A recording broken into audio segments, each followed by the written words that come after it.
Assalamualaikum. I am Uruj Zahra, your English language instructor, and in the previous video हमने discuss किया था कि conditionals क्या होते हैं और हम तरतीब वाइज डिस्कस करते आ रहे हैं कि जीरो कंडीशन, फर्स्ट, सेकंड और फिर आज हमारी बारी है थर्ड कंडीशन की।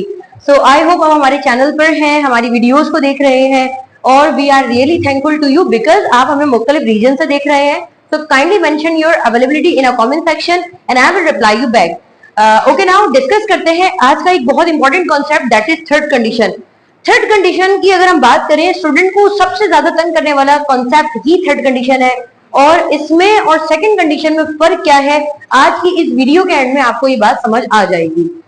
हमने डिस्कस किया था, जरा जल्दी से क्विक रिव्यू देख लेते हैं हम, कि फर्स्ट कंडीशन से पहले हमने डिस्कस किया था जीरो कंडीशन। जब किसी काम को करने का रिजल्ट 100% यकीनी होता है और रिजल्ट चेंज नहीं होता, तब्दील नहीं होता, तो हम जीरो कंडीशन से बात करते हैं।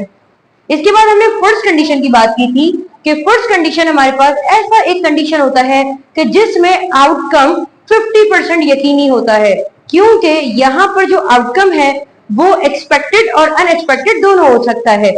फॉर एग्जाम्पल, अगर हम जीरो कंडीशन और फर्स्ट कंडीशन का बेसिक फर्क ऐसे ही रिव्यू में डिस्कस करें तो कुछ यूं होगा कि अगर आप पौधों को पानी नहीं देंगे तो ये मुरझा जाएंगे। तो ये 100% नेचुरल एक ट्रुथ है कि अगर आप पौधों को पानी नहीं देंगे तो वो मुरझा जाएंगे। तो इसको हम जीरो कंडीशन में लेकर जाएंगे और दोनों सेंटेंसेस को बनाने के लिए हमें प्रेजेंट सिंपल का इस्तेमाल करना है। जबकि इसके बरक्स अगर हम फर्स्ट कंडीशन को डिस्कस करें तो फर्स्ट कंडीशन का इस्तेमाल कुछ यूं होगा कि अगर आप मेहनत करेंगे तो कामयाब हो जाएंगे। तो बिल्कुल ठीक है, वैसे होना तो इसे भी जीरो कंडीशन में चाहिए था, लेकिन फिर भी जरूरी तो नहीं है कि हर मेहनत करने वाला इंसान कामयाब हो, क्योंकि कभी कभी कुछ लोगों का लक भी काम करता है। तो जहां पर आपको लगे कि इस काम का नतीजा 50% ये है लेकिन 50% कुछ और भी आ सकता है, तो आप फर्स्ट कंडीशन का इस्तेमाल करते हैं और इसको बनाने के लिए एक सेंटेंस आपने प्रेजेंट में और एक फ्यूचर में रखना होता है। इसके बाद हमने सेकंड कंडीशन को डिस्कस किया था। सेकंड कंडीशन हमारे पास वो एक हाइपोथेटिकल सिचुएशन है कि एक मफरूजाती दुनिया है जिसमें हम कहते हैं ख्याली दुनिया है कि जिसमें हम फ्यूचर या प्रेजेंट में रहते हुए कुछ ऐसे जुमले बनाते हैं कि जिनका ताल्लुक हकीकत से नहीं है लेकिन हम अपनी ख्वाहिश जाहिर करते हैं। जैसे कि अगर मेरे पास पैसे हो तो मैं बैरूने मुल्क चली जाऊं, अगर मैं इनाम जीतती तो मैं लोगों में बांट देती। तो ये मेरा एक ऐसा सिचुएशन है कि मैं प्रेजेंट और फ्यूचर को देखते हुए ऐसे अनरियल सिचुएशन बता रही हूं जो कि रियल में नामुमकिन है। लेकिन आज की वीडियो में हम थर्ड कंडीशन डिस्कस कर रहे हैं और थर्ड कंडीशन हमारी इंग्लिश ग्रामर का बहुत इंपॉर्टेंट कॉन्सेप्ट है। पहले इसको डिस्कस करने से पहले मैं आपसे कहना चाहूंगी कि अगर आप हमारे चैनल पर नए हैं और अब तक हमारे चैनल को सब्सक्राइब नहीं किया है, so kindly go there and subscribe our channel, क्योंकि हमारी वीडियोस रोजाना आ रही हैं और आपने हर रोज एक वीडियो को देखना है, अंडरस्टैंड करना है। जो क्वेरी होगी आप हमसे कमेंट सेक्शन में पूछेंगे ताकि आप इंग्लिश सिर्फ 90 दिन में सीख सकें। आइए जरा डिस्कस करते हैं थर्ड कंडीशन। जैसे कि मैं आपको बता चुकी हूँ कि थर्ड कंडीशन सबसे ज्यादा कंफ्यूजिंग है, लेकिन रुके जरा, थर्ड कंडीशन को हम कुछ इस आसानी से डिस्कस करेंगे कि आपको ये हमेशा याद रहे। अब मैं बात करने जा रही हूँ, थर्ड कंडीशन एक ऐसे सिचुएशन की तरफ इशारा करता है, एक ऐसे सेंटेंस की तरफ इशारा करता है जिसका ताल्लुक माजी से है, जो कि अनरियल सिचुएशन इन पास्ट है, जो तब्दील नहीं हो सकती, जो कि हो नहीं सकती और इवन वो हुई भी नहीं है। आप किसी को कह रहे हैं माजी का रेफरेंस देकर कि अगर तुम वहां पर टाइम से पहुंच जाते तो ऐसा ना होता, अगर तुम लॉटरी जीत चुके होते तो तुम लोगों में डिस्ट्रीब्यूट भी कर देते। तो इसका मतलब माजी में ना तो आपने लॉटरी जीती, ना आपने डिस्ट्रीब्यूट किया, ना आप वहां पर पहुंचे, ना ये हादसे से आप बच सके। तो इसलिए हम किसी ऐसे सिचुएशन की तरफ इशारा करते हैं कि जो माजी में ऐसा काम है कि जो आप सिर्फ एक ख्वाहिश के तौर पर कह सकते हैं कि अगर ऐसा होता तो तुम ऐसा कर लेते। आइए जरा इसको डिस्कस करते हैं। ऐसा काम जिसमें कोई तब्दीली ना की जा सके,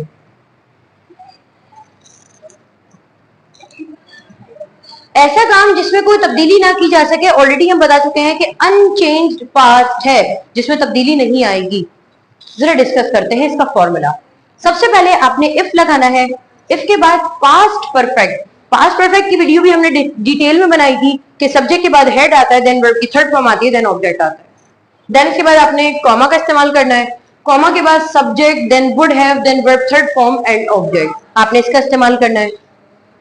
examples, if I had seen you, अगर मैंने तुम्हें देखा होता या अगर मैं तुम्हें देख चुकी होती। If I had seen you, I would have said hello, मैं आपको हेलो हाई कर चुकी होती।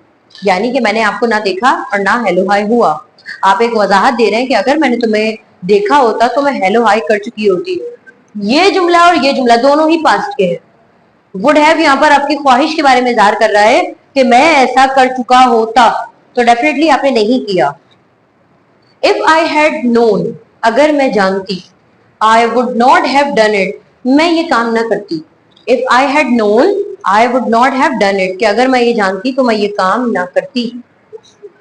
If I had found this channel, अगर मैंने इस चैनल को पाया होता, यानी अगर मुझे ये चैनल पहले से मिल गया होता। I would have learn English, तो मैं इंग्लिश सीख चुकी होती। यानी आपकी इंग्लिश सीखने की ख्वाहिश एक चैनल के मिलने पर है कि अगर आपको ये चैनल पहले मिल गया होता तो आप इंग्लिश भी सीख चुके होते। तो इस तरीके से आपने कोई भी सेंटेंस बनाना है थर्ड कंडीशन में, तो आप with the help of this structure आसानी से बना सकते हैं। If I had gone there, अगर मैं वहां जा चुकी होती। I might have met him, यहाँ माइट एक हमारे पास मॉडल है। मॉडल्स अभी हमने स्टार्ट नहीं किए हैं। After completion of the tenses हम मॉडल्स की तरफ चलेंगे और मॉडल्स आपको बहुत ज्यादा सपोर्ट करते हैं, तो मॉडल्स का कॉन्सेप्ट हम अलग से देखेंगे। लेकिन फिलहाल अभी आप इसको यूं समझें, I might have met him, यहाँ पर वुड की जगह माइट आ गया। इसका मतलब है कि शायद मैं आपसे मिल चुकी होती।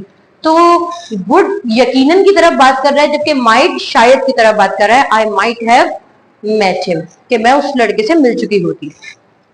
If you had worked hard, अगर तुम मेहनत कर चुके होते या अगर तुमने मेहनत की होती। You might have got scholarship, तुम स्कॉलरशिप हासिल कर चुके होते। तुम स्कॉलरशिप हासिल कर चुके होते, इसका मतलब आपने स्कॉलरशिप नहीं अवेल की, ना आपको मिली। With the help of this action vocabulary, you may make new sentences of third condition as well. Give की थर्ड फॉर्म मैंने यहाँ पर वर्ब की first form and third form का इस्तेमाल किया है। So the verb first form is give. Give means देना, तो इससे given, थर्ड फॉर्म क्या हो जाएगी given. Throw away, throw away का मतलब होता है फेंकना, तो थर्ड फॉर्म हो जाएगी तो thrown away. Pull, pull means खींचना, pulled खींचा. Win जीतना, won जीता. Fight लड़ना, fought लड़े थे यानी लड़े थे हम. Laugh हंसना, laughed फास्ट हो जाएगा हंसे थे. So I hope आपको थर्ड कंडीशन समझ आया होगा, और अगर आपको अभी भी कोई सवाल हो, कोई क्वेरी हो, तो feel free to ask in a comment section. I am here, I am your instructor and it's our responsibility to make you able to be fluent in English. मुझे इजाजत दीजिए, आपसे दोबारा मुलाकात होती है एक नई वीडियो के साथ. अपना ख्याल रखिएगा. अल्लाह हाफ़िज़.